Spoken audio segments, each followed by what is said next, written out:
Tank Talks Movies. This is finally part 3 of the Turtles movies. And this is Teenage Mutant Ninja Turtles 3.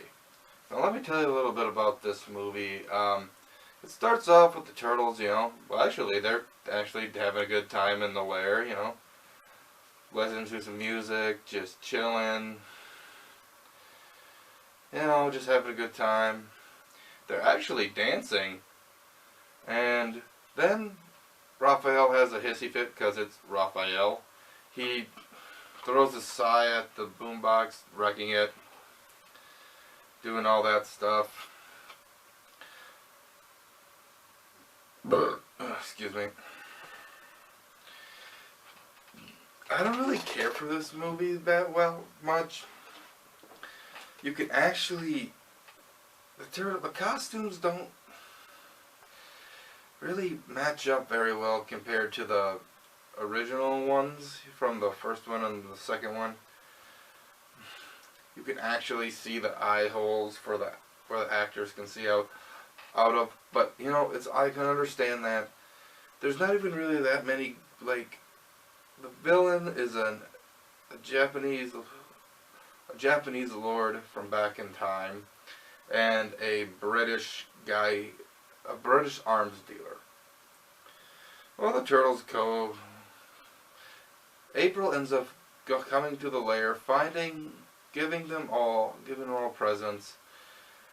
He was going to give Splinter pretty much as a time machine thing that she doesn't know that is a time machine. And it, takes her back in time and is replaced by this Japanese samurai, or a Japanese prince. It is the son of the villain of the film, that he doesn't want to follow in his dad's footsteps, etc., etc. He goes and, he's replaced with April, and they think April's a witch, and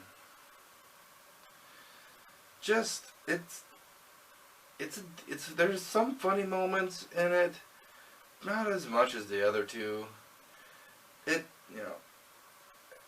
There's not even main villains from the cartoon or the comic book series. So I can't really talk really interesting about this movie, besides Casey Jones makes another appearance. That's pretty cool, to watch over Splinter while the Turtles are back in old Japan. And then, the Turtles go there and they bring back honor guards that are how the Turtles can go. With the scepter, the Turtles, if you go transport to the other thing, 4 people have to come back because there's 4 of them. And, it's an alright movie, but it's not the greatest out of the Turtles franchise, in my opinion. You might really like it, but it's not my favorite. My favorite is number 2. And then there's then they want to stay there, stay in old Japan because no one's afraid of them. Michelangelo falls in love with one of the main female protagonists in the film, but he's, I consider it's turtle love. It's like puppy love. But, honestly, guys, I don't really care for this movie. This is my opinion. Like the others I told you about things, it's really, you can't really tell it. They go back in time. April goes back in time, they go save her. That's pretty much it. And, wow, they end up fighting the evil lord and the British guy that had the British arms dealer that likes birds. Whoop-de-doo, the Turtles win. At least in the number 2 they had Talk on Razor. They could have at least, in this movie, had if it was me, I remember I had some of the toys back in the day.